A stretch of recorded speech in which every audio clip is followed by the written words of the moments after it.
l'attention du monde parce qu'il y a pire que ça qui va arriver. Je répète, il y a pire que ça qui va arriver. Et ces histoires d'épidémie ne peuvent pas bien se manifester, quels que soient les hommes qui sont derrière, qui ont financé pour attaquer, parce que vous le savez aussi bien que moi, que le gouvernement chinois attaque les États-Unis d'Amérique. Et vous le savez, au commencement, il n'y a que 2 nations qui furent attaquées avec ce virus. C'est la Chine et c'est l'Iran. Et vous savez que ce sont les 2 grands ennemis des États-Unis d'Amérique. Donald Trump a fait de l'Iran son cheval de bataille. Ainsi que la Chine, à cause de la guerre économique, mais aussi technologique avec la Huawei et la 5G, ainsi de suite. Et lorsque ça a commencé, on a dit non, ce sont les Américains qui sont derrière ça. Il se peut que ce soit vrai. Donc, je préfère dire, il semble que, pour ne pas faire une accusation gratuite. Mais nous savons le plan que certaines personnalités économiques, à cause de leur philosophie, ils ont eu de détruire une partie de la population mondiale. Le box-office a explosé avec la sortie d'un film qui a même dépassé Avatar. Le film Endgame de Avengers. Ok?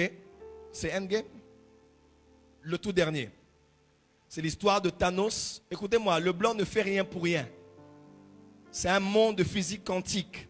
Un monde de magie avec le sorcier suprême. Un monde de multivers. Un monde de voyage astral. Un monde de sorcellerie. Un monde de technologie. Un monde d'intelligence artificielle. Rappelez-vous, Iron Man, il parle toujours avec une femme. Même Spider-Man a pris cette même technologie. On appelle ça intelligence artificielle. Ok, c'est ce qu'on a sur les iPhones, sur les Samsung et dans plusieurs autres structures. Aujourd'hui même avec le GPS, c'est ce qu'on appelle l'intelligence artificielle. C'est tout ce qu'on a cumulé dans ce film-là. Des êtres qui viennent d'une autre planète, des démons, des esprits qui viennent de la terre, des personnes qui ont rencontré des énergies. Même dans les X-Men aussi, qui ont rencontré certaines énergies spirituelles dans les airs, dans les astres et ainsi de suite. C'est tout ce qu'on a aujourd'hui. Quelqu'un peut dire Amen? Et on voit un homme qui incarne l'homme qui a attaqué la terre, qui s'appelle Thanos, qui avait pour penser de pouvoir réduire le tiers, je pense, ou la moitié de la population mondiale. Et c'est ce que certaines personnes font. Ils le font, vous allez les voir, les numéro 1 philanthropes du monde. Ils donnent de l'argent, ils financent. Vous allez voir des vaccins qui viennent en Afrique, fondation telle, mais tout ce qu'ils font là, ils vont vous mettre les stérilés au point où ceux qui consomment ou ceux dont on a administré ces produits-là vont avoir des difficultés d'avoir des enfants.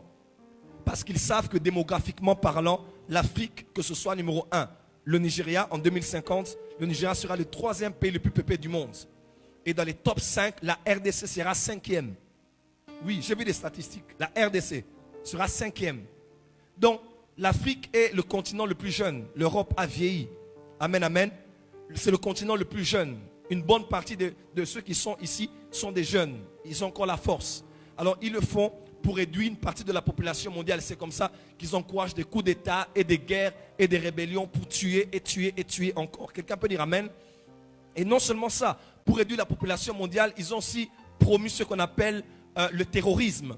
On a ce qu'on a avec Boko Haram, avec les El-Shabaab et tout ça, au nord du Mali, au Nigeria, au Burkina Faso, et même ici, dans les pays du Sahel, en Afrique subsaharienne, en Afrique australe. Tous ces groupements terroristes-là, c'est pour tuer. Et on se pose la question, où est l'Union africaine?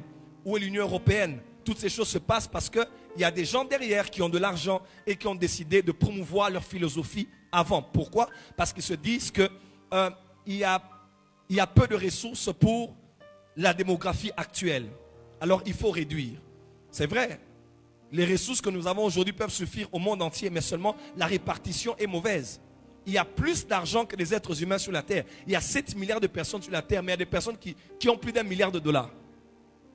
Donc, si on répartit bien la classe moyenne, et tout le monde peut vivre de manière décente, mais seulement ils ont cristallisé, ils ont isolé l'argent dans un certain milieu. Et c'est eux qui ont décidé que cela se fasse. L'une de leurs stratégies, à part le terrorisme, c'est aussi l'homosexualité. Oui, Barack Obama, lors de son second mandat, était ici au Kenya, en train de nous raconter l'homosexualité. On s'est posé la question pourquoi? Parce qu'ils veulent réduire le taux de nativité. C'est ça, le taux de naissance. Et ils ont plusieurs stratégies comme ça.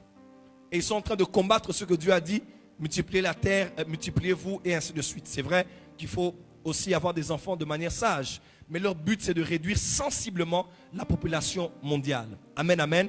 Mais ça, c'est sur les plans de théorie du complot. Je ne vais pas aller là-bas, je vais plutôt aller dans les Écritures. Dieu a attiré notre attention sur les